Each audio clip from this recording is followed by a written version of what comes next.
చదివా రెక్కల గుర్రాలుంటాయని నమ్మడానికి ఎంత బాగుందో. బాలమిత్ర కథలో చదివా పగడపు దీవులు ఉంటాయని నమ్మడానికి ఎంత బాగుందో. నా కోసం రెక్కల గుర్రం ఎక్కి వస్తావని పగడపు దీవికి నువ్వే నన్ను తీసుకెళ్తావని ఇక ఏనాటికి అక్కడే మనము ఉంటామని నమ్మడానికి ఎంత బాగుందో.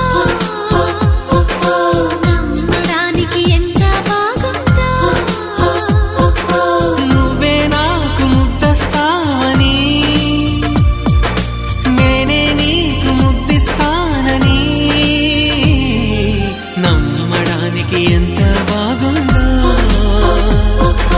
నమ్మడానికి ఎంత బాగుందో.